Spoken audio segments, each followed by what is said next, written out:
Hello there, very good evening and welcome to Primetime News on TV1 for the News First, where the people come first. I'm Martin Satyanesan. And I am Rochelle Thamodara. After decades of secrecy, the Trump administration declassified a bombshell last night. Documents related to the assassination of the 35th US President John F. Kennedy. Hidden for years, these files could finally reveal the truth behind one of the most chilling moments in American history. What does this mean for the unresolved mysteries of JFK's death? Stay tuned as we dive into the explosive details during the course of tonight's bulletin. But first, let's take a look at your headlines for tonight. Suspended IGP Deshabandhu Thennakoon, who evaded arrest for 20 days, surrenders to court. Remanded until tomorrow. Additional Solicitor General objects to bail, claiming he is an organized criminal.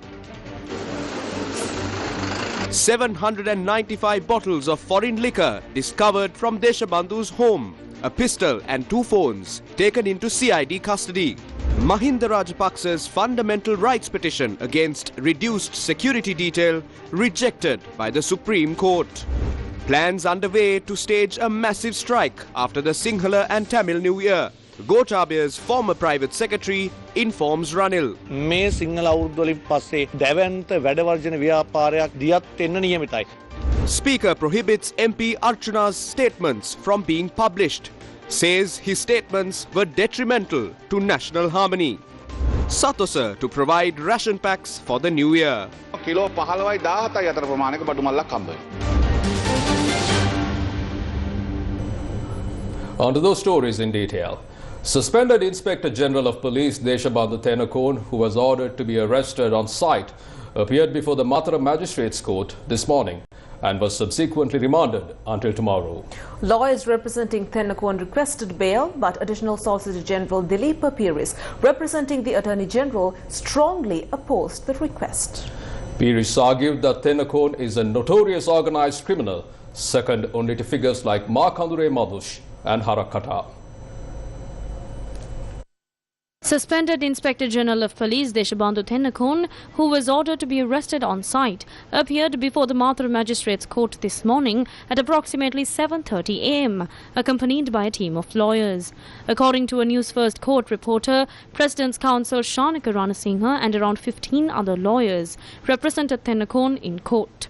Although Thennakoon surrendered to the court in the morning, the hearing before Magistrate Aruna Buddhadasa began around 12:40 p.m. Additional Solicitor General Dilip Piris, representing the Attorney General, also appeared at the Mathura Magistrates to present arguments. President's counsel Shanika Ranasinghe, representing Thennakoon, highlighted that his client surrendered immediately after the Court of Appeal rejected his request for legal relief.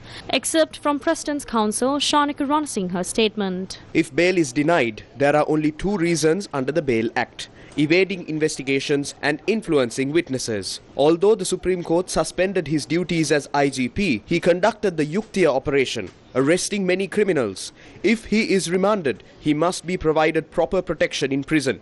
However, I request that he be released on suitable bail conditions. End of court. Despite these arguments, Additional Solicitor General Dilip Piris strongly opposed granting bail. Additional Solicitor General Dilip Piris presented extensive arguments against granting bail to former Inspector General of Police Deshabandhu Thennakoon. Excerpt from Additional Solicitor General Dilip Piris' statement. Your Honour, this morning I learned that a suspect with an open warrant arrived in court in a Benz, wearing a tie and coat, accompanied by 2 other vehicles. This is why I am here on behalf of the Attorney General. I did not expect this. They came to court like a thief in the night without informing us about the motion and tried to get bail. When I arrived, he was sitting in the front row, wearing a tie and coat. I want to ask Your Honour, how can a suspect with an open warrant be sitting here instead of being in custody? A suspect with an open warrant should be in custody, not sitting here. A criminal cannot come to court and sit here comfortably. A criminal should come to court fearing the law, crawling on the ground. I said in the Court of Appeal that this suspect is not suitable even for the position of a police constable, let alone the IGP. I apologize to all police constables for saying this. Your Honour, he is not suitable even for the position of a police constable. He turned off his phone played hide and seek and evaded court for 20 days. He is a top-class actor. He is also an organized criminal, second only to figures like Makandure Madush and Harakkata. He shamelessly came before your court only after his nose was filled with water. He named you as the first respondent in his petition to the Court of Appeal, accusing you of conspiring by closing the court doors. We have not fallen to such a state. He said that lawyers protect criminals, but today he came to court surrounded by lawyers. This is not a case about the W15 hotel shooting. This is karma. He does not need an explanation of what karma is. His eyes are already showing it. This is his karma, and it has come to fruition in this very life. End of quote. Additional Solicitor General Dilip Apiris presented details regarding the properties and investigations related to former Inspector General of Police Deshabandhu Tennakon. Excerpt from Additional Solicitor General Dilip Apiris' statement. Your Honour, since the court order was issued on the 27th of February, a massive operation has been conducted to locate him, similar to searching for Prabhakaran. Until yesterday, he and his family were hiding, using social, political and religious power. The address he provided as his legal residence is occupied by a monk. Over the past days, we questioned officials and politicians and checked houses. He has made deals with these people. During the search of his house yesterday, we found 795 bottles of alcohol worth millions. Government employees can't afford such luxuries, but he had around 100 hampers. His house is not a home, but a warehouse. He claims there are life threats if remanded, but he hid for 20 days, even hiding his service firearm among clothes. He has no registered property in his name, not even a bicycle. However, it has been revealed that he unofficially owns 8 houses. We inspected one of these houses, and the people there didn't even know who owned it. They thought it was Deshabandhu's house. This is why I said that even organized crime gang leaders can't operate this discreetly. We also found that none of his family members have been registered in the voter list since 2021. He is truly a supernatural force, a ghost. End of quote. After considering arguments from both sides, the magistrate has decided to announce the bail decision for former Inspector General of Police Deshabandhu Tennakon tomorrow at 2 p.m. Following the court proceedings, Tennakon was taken to the Anganukola Palace prison under heavy security.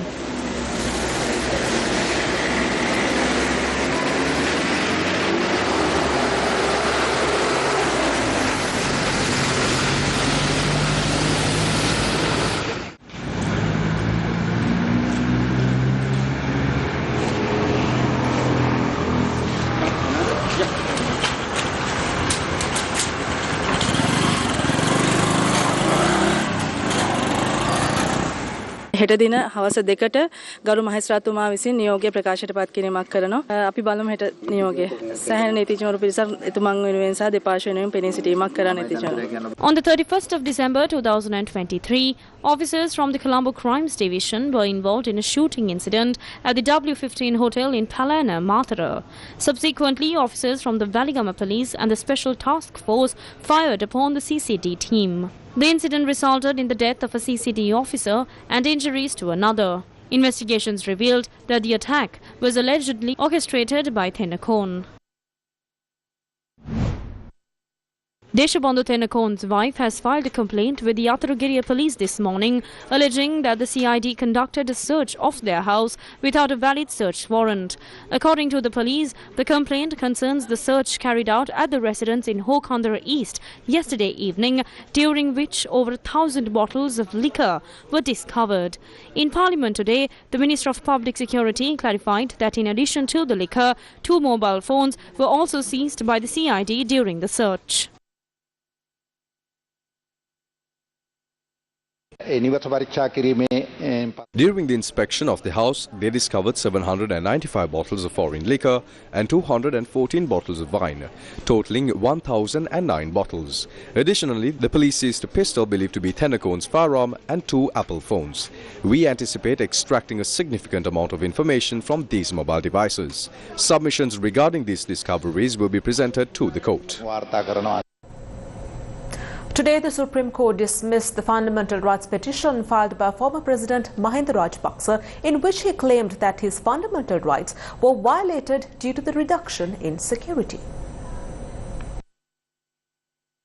The fundamental rights petition of Mahinda Rajapaksa was reviewed by a 3-judge bench of the Supreme Court consisting of Justices Preeti Padman Surasena, Achala Vengapuli and Mahinda Samyawardana. President's counsel Ali Sabri, presenting evidence on behalf of Mahinda Rajapaksa, emphasized that former President Mahinda Rajapaksa played a pivotal role in bringing an end to the devastating 30-year war. The President's counsel pointed out that due to this, he became a primary target of the LTTE organization. Sabri mentioned that the LTTE maintains a strong presence in nations such as the United States, Canada, Britain and the European Union. He added that under pressure from LTTE supporters, the Canadian government had taken action by banning Mahinda Rajapaksa and his brothers from entering Canada, classifying them as war criminals. In court today, it was revealed that Mahinda Rajapaksa had been provided 203 security officers before the reduction. However, since the 31st of October, this number had been reduced to just 60 officers. Additional Solicitor General Rohan Tabe Surya, representing the respondents in the petition, including the Attorney General, stated that the decision regarding the former president's security was made by a specialized committee responsible for assessing VIP security. The Additional Solicitor General further highlighted that the expert committee was made up of the head of the Presidential Security Division, the head of the Ministerial Security Division, the commanding officer of the Police Special Task Force, the Secretary to the Ministry of Public Security and other security officials. He also noted that the committee had been functioning continuously since 2015. He stated that this committee also carried out security assessments for Mahinda Rajapaksa when he was appointed Prime Minister in 2020. The Additional Solicitor General underscored that no measures are being implemented to single out any individual and that no such action has been undertaken with the intention of targeting a specific person. News First with the people.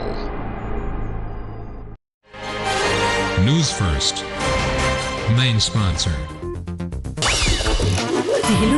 Tokyo Super, Super. Every day, millions face the impossible. What happens when clean water feels out of reach? When an entire village is left helpless? When it seemed like no one is listening, Gammatha saw the need. Gammatha took action and a community fought back. A water purification system for a village that once had none. Gammatha, for the people, by the people. The local government election Sri Lanka 2025. The deadline to deposit bonds for local government elections ended at 12 noon today, while the acceptance of nominations is set to close at 12 noon tomorrow. We urge all political parties and independent groups planning to submit nominations to visit the respective returning officers' offices as early as possible to submit their nomination papers. Additionally, no processions, parades or public gatherings will be permitted after nominations close at noon tomorrow, as such activities are prohibited under election law. The National People's Power submitted nominations for 17 local government bodies in the Kalathura district today. Everyone who once supported Ranil Wickremesinghe in both the presidential and general elections has now fragmented and dispersed. In some areas, they claim they are contesting under the elephant symbol, while in others, they assert they are running under the Pohutwa symbol. In various regions, they turn to different parties for answers, reflecting a lack of unity and direction. There is no clear political policy guiding them. Additionally, the party chairman has resigned without endorsing Sajid Premadasa's leadership, and it is reported that several others are also leaving the party. There is a growing sense of distrust both in Sajid and within the party itself. Notably, the former SJB leader from the Kalathura district has also left. If we take a step back and assess the situation, it becomes clear that we have never witnessed such a weak opposition before. The candidates contesting for the Kandwala Municipal Council under the Samagi Jana Balavegya submitted their nominations today.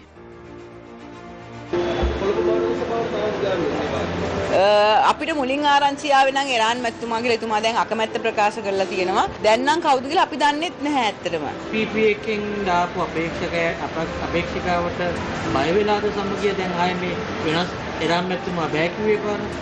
නෑ ඉරාන් මැතිතුමා තමයි ඇත්තටම උතන හොඳම දක්ෂයෙක්ට ඉන්නේ. එතුමාට ඉතින් යම් පෞද්ගලික හේතු නැතුව එතුමා අභියෝග වලට බය කෙනෙක් නෙවෙයි. NPP එකෙන් දාලා තියෙන මේ කාන්තා අපේක්ෂිකාවත් දක්ෂ කාන්තාවක්. ඉතින් ඔවුන්ගේ පැත්තෙන් ඉන්න හොඳ දක්ෂයෙක් ඔවුන් දාලා තියෙනවා. ඉතින් ඒ වගේම අපේ පැත්තෙන් දාන්න තියෙන හොඳම දක්ෂයා අපි දාන්න. Meanwhile, the United Republic Front submitted their nominations for the Colombo Municipal Council today. අපි හොඳ කණ්ඩායමක් දක්ෂයින්ගේ කණ්ඩායමක් ඉදිරිපත් කරලා තියෙනවා කතාකාරයෝ නෙවෙයි. The Speaker of Parliament announced today that the live broadcast of MP Ramanathan Archuna's parliamentary statements across audio, video and social media platforms will be temporarily suspended. The decision was made in response to concerns over MP's remarks which deemed harmful to national unity and reconciliation and contained derogatory content. දිගින් දිගටම ගරු වෛද්‍ය රාමනාදන් අච්චුනා මන්ත්‍රයා විසින් කරනු ලබන මෙම ප්‍රකාශ පිළිබඳ ඉතා ගැඹුරින් අධ්‍යයනය කිරීමෙන් හා සලකා බැලීමෙන් After thorough consideration of threats to national unity and harmony posed by the statements of MP Ramanathan Archuna, I have decided to take necessary action under the powers vested in me by parliamentary standing orders.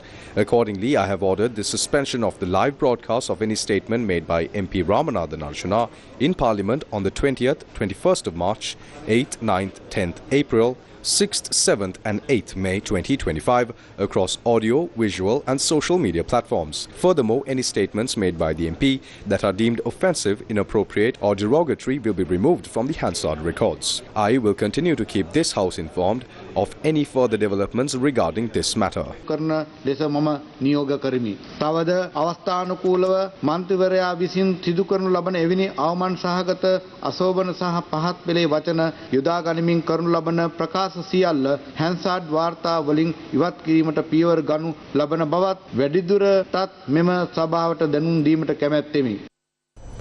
Deputy Minister of Housing T.B. Sarath says that the government has no intention of gaining political advantages from the Batalanda Commission report. Speaking in Polonnaruwa today, he pointed out that the findings of the Batalanda Commission report must be subjected to judicial review.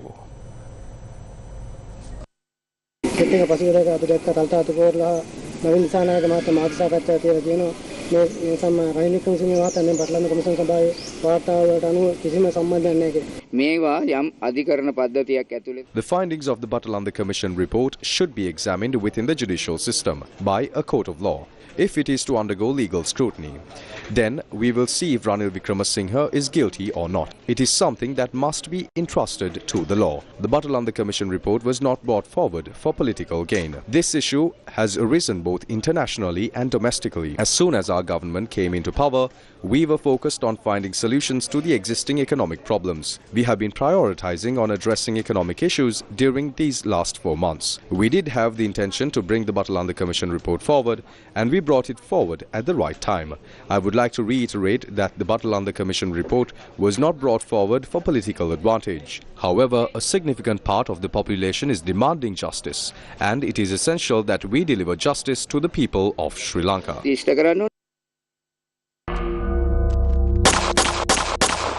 The Batalanda Commission continues to reveal details of horrific crimes that were almost lost in the sands of time, but have now been brought to the fore once again.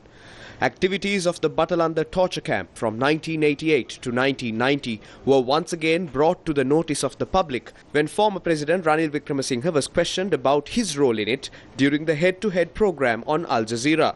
The report, which was locked away in the depths of the Presidential Secretariat, was tabled in Parliament last week. A debate on the report has been scheduled for the 10th of April. Newsfirst has, during the last several days, made shocking revelations from this report.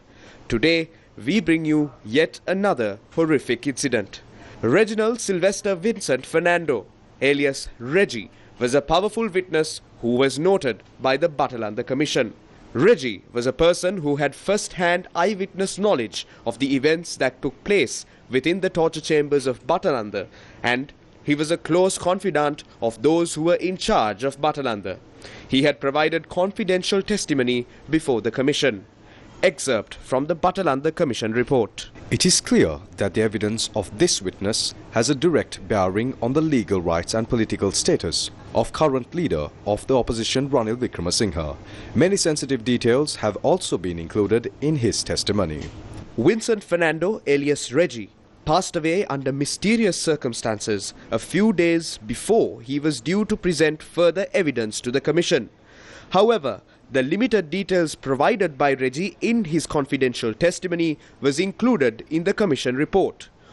Who was Vincent Fernando alias Reggie? Reggie was a janitorial worker and caretaker at the bungalow of the National Youth Services Council at Nilaveli in Trincomalee in 1980. Ranil Wickremesinghe, who was Minister of Youth Affairs and Labour, spent many nights at this bungalow. Ranil Wickremesinghe together with the Director General Charita Ratwatte were visiting. I was helping to cook food.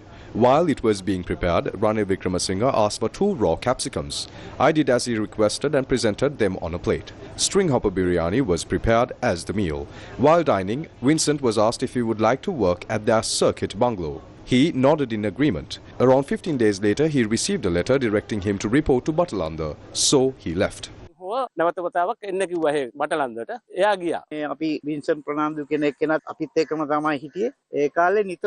Vincent used to be with us. Ranil Wickremesinghe used to visit our circuit bungalow frequently, spend 5 to 6 days and leave. Prior to his arrival, the Navy and Army visit the premises to ensure security. Ranil Wickremesinghe's personal security detail also visits before he comes. I believe the person named Gonavala Sunil also stayed here. Vincent Fernando is the one who looks into their needs during their stay. A section of Reggie's confidential statement, which gained prominence in the Batalanda Commission report, indicates that, according to his understanding, Wickremesinghe intended to eliminate the suspects. Excerpt from the Batalanda Commission report. Quoting Wickremesinghe's remarks regarding violent suspects, he was reportedly heard instructing police officers to quote-unquote get them out and remove them, end quote. Reggie testified before the commission that he overheard conversations among police officers at the Batalanda housing complex, which included references to the execution of suspects. His confidential statement also mentioned that suspects were detained in houses B8, B4 and B1. House number A2/3 had reportedly been allocated to Reggie by Ranil Wickremesinghe. Excerpt from the Batalanda Commission report. The witness testified against Wickremesinghe, presenting evidence that implicated him in serious wrongdoing.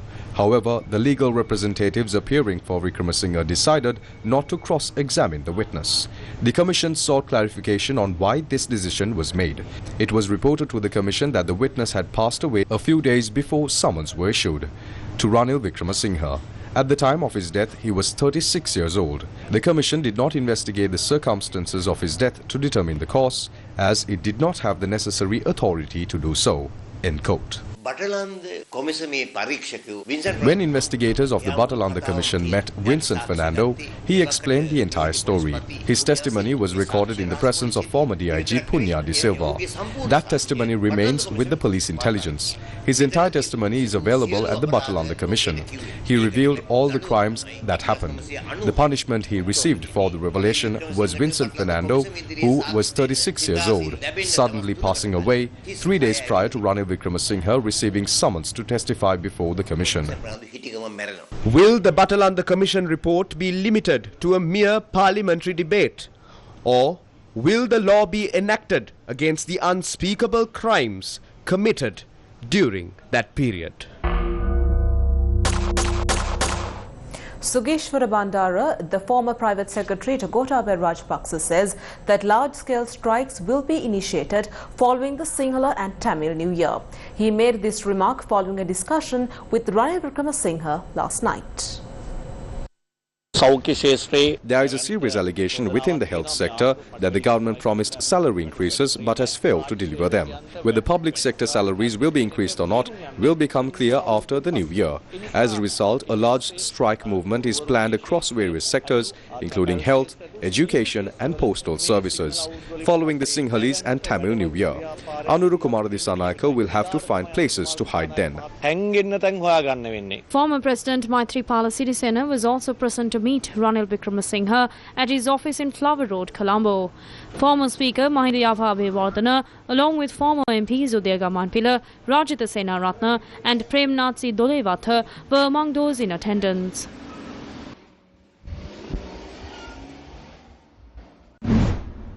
Meanwhile, Imtiaz Bakir Makar informed the party leader yesterday of his decision to resign from his position as chairman of the Samaki Jana Balawegya. SJB national organizer Thisatha Nayaka provided clarification to the media on this matter.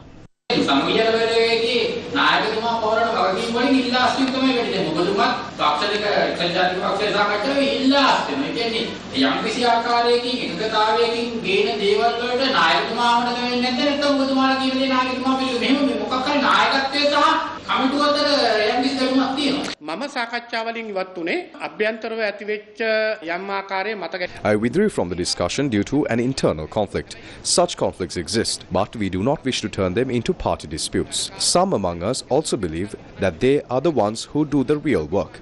Imtiaz's issue is a separate matter, and we need to discuss it with him personally. About a month and a half ago, he wrote a letter with 12 points outlining the party's direction. We discussed it and made decisions on necessary changes and responsibilities to be implemented through the working committee overseeing official decision-making. However, some matters may be delayed due to the election. His proposal, which was for the betterment of the party, was not new.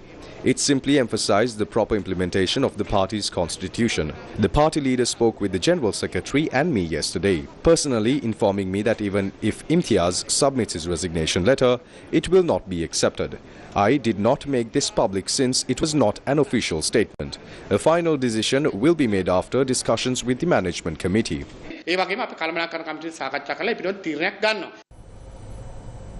The Central Bank of Sri Lanka said that the Sri Lankan economy rebounds with 5% growth in 2024.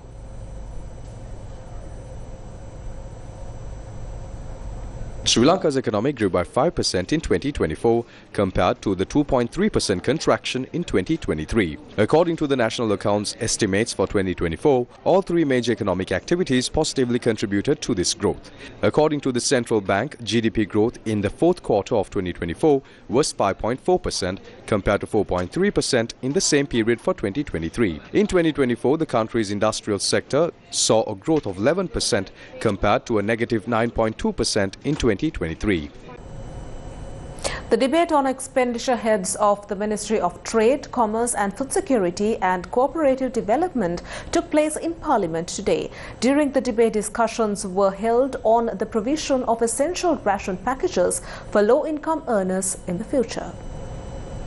මේ සහන මල්ලක් අපි දෙන්නේ රුපියල් 5000ක බඩු මල්ලක් 2500කට අපි ලබා දෙනවා. The government is providing a relief package worth 5,000 rupees to low-income individuals for just 2,500 rupees. This initiative aims to offer support to the over 800,000 people who have applied for Aswasama welfare but haven't received it. Lanka Satosa has already held discussions with necessary suppliers and initiated the process of calling for tenders, with an advance request made from the Treasury to support the procurement of these items. The relief package includes essential goods such as 5 kilos of nadu rice, 2 kilos of big onions, potatoes and lentils, 1 tin of salmon, 3 kilos of brown sugar, 2 kilos of milk powder, 2 kilos of wheat flour and 2 packets of summer posha. Additionally, it includes 4 packets of soya meat weighing 70 grams and 90 grams each. This package totals between 15 to 17 kilos of goods. Gram 70 සහ 90 mix එකත් එක්ක හදපු packet 4ක්. මේ අනුව kilo 15යි 17යි අතර ප්‍රමාණයක බඩු මල්ලක් හම්බ වෙනවා. Chairman of the Colombo Stock Exchange, Dilshan Veerasekara, highlighted that the CSC and the Securities and Exchange Commission are actively working on several initiatives to enhance Sri Lanka's capital markets. He made these remarks during a media briefing held in Colombo. Dilshan Weerasekara, chairman of the Colombo Stock Exchange, emphasized that the Sri Lankan economy has significantly grown at 5.4% for Q4 of 2024 and has topped over 5% for the full year. Sri Lanka has gone through a long period of turmoil over the last sort of 5 years, transformed, reformed, and now currently is in its recovery phase and has achieved a good growth trajectory. The Sri Lankan economy grew at 5.4% for Q4 of 2024 and has topped over 5% for the full year. So we are at a juncture, I think, in our country that we've not seen many times before, and it's quite important that the capital market plays its part in terms of this whole, I would call it a renaissance now. I won't call it a recovery. I think we are beyond the recovery and it's about growth now. A media briefing to spread awareness on the Invest Sri Lanka Investment Forum was held in Colombo. The Invest Sri Lanka Investor Forum 2025, which will be held on the 27th and 28th March 2025, will see the participation of around 100 foreign investors alongside local investors, intermediaries, regulators and officials. The event aims to attract foreign capital and showcase Sri Lanka's investment potential to the world. So far, I think we are looking at a crowd in excess of 400 participating at that event. It is going to be an event of national scale. It is quite important for Sri Lanka to be able to attract foreign capital, FDI flows.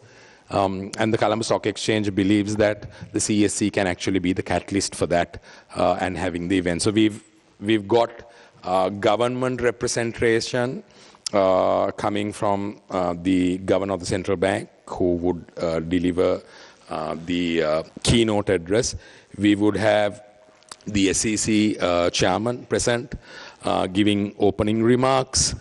We would have fund managers who've invested in Sri Lanka over the years. Chairman of the Colombo Stock Exchange also highlighted on the investment opportunities in Sri Lanka and the current situation of the country's equity market. What we hope to showcase is the investment opportunities that are there in Sri Lanka. So it's not just about listed equity. We all know the case that the current equity markets have.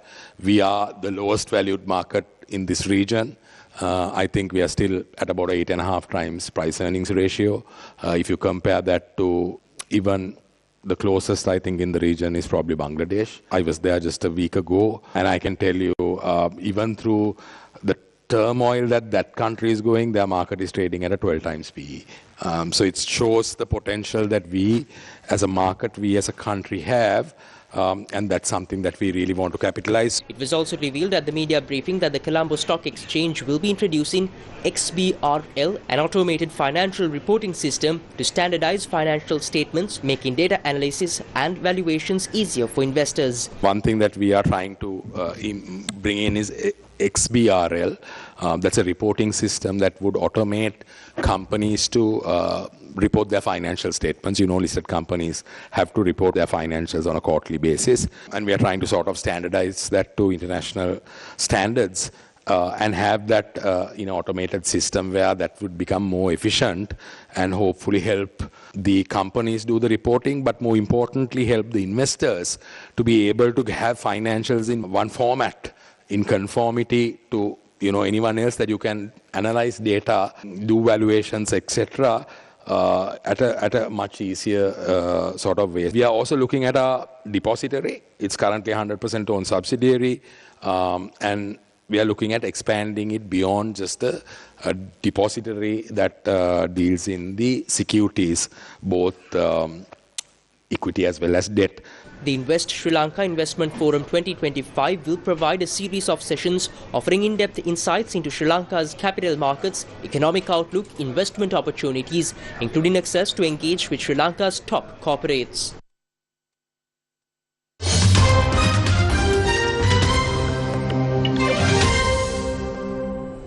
US President Donald Trump's administration has released thousands of pages of government files about the assassination of John F. Kennedy, setting historians and internet sleuths on a mad dash to uncover new information about one of the most seismic moments in the US history. Lastly, sir, we have an executive order ordering the declassification of files relating to the assassinations of President John F. Kennedy, Jr. That's a big one, huh? A lot of people are waiting for this for years, for decades.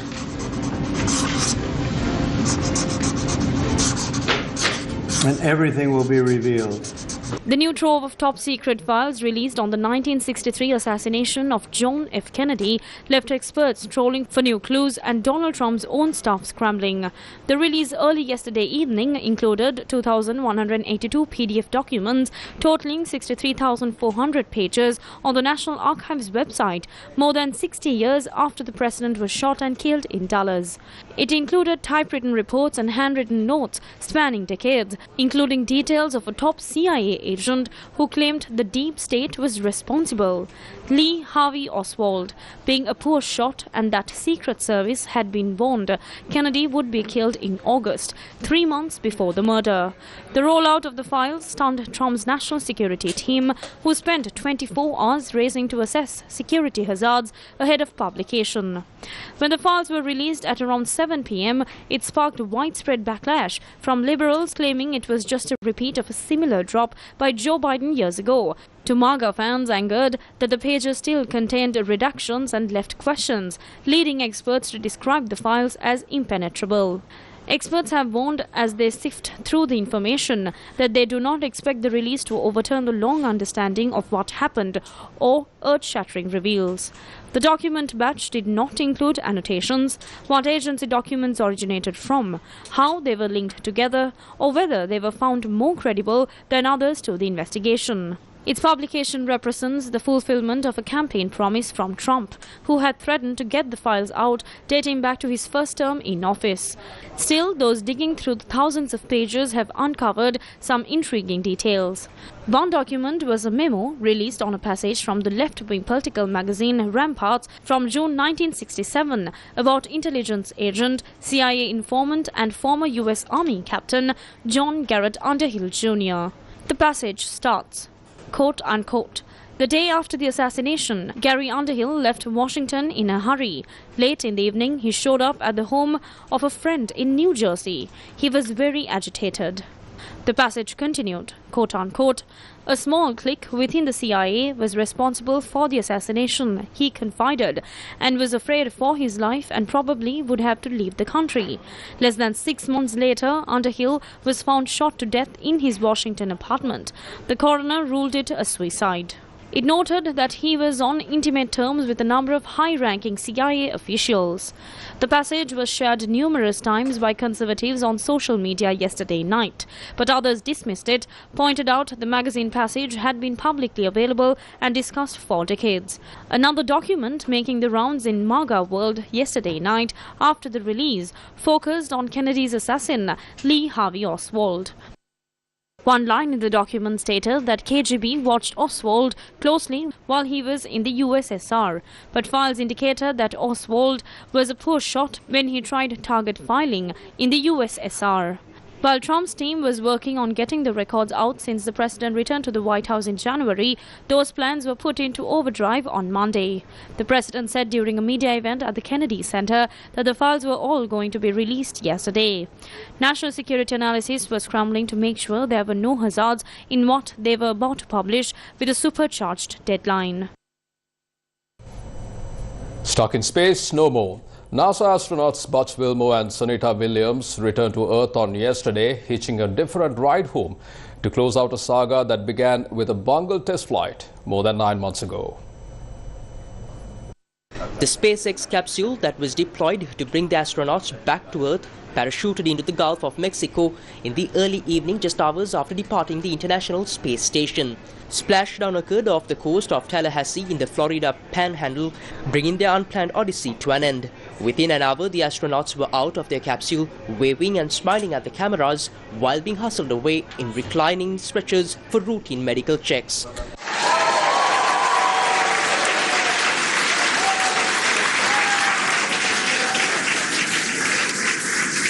And SpaceX Freedom, splashdown. Good main release. That is an amazing, what a ride.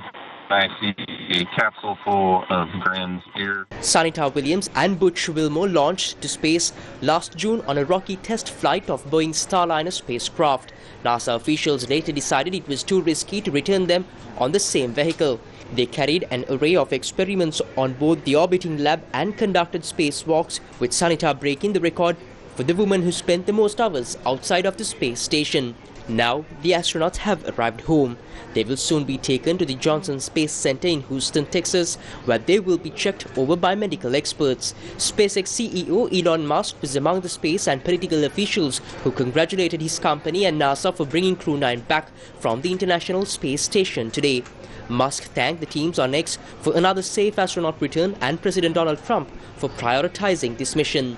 The US Space Command also celebrated the splashdown, posted on X, "Welcome, #Crew9.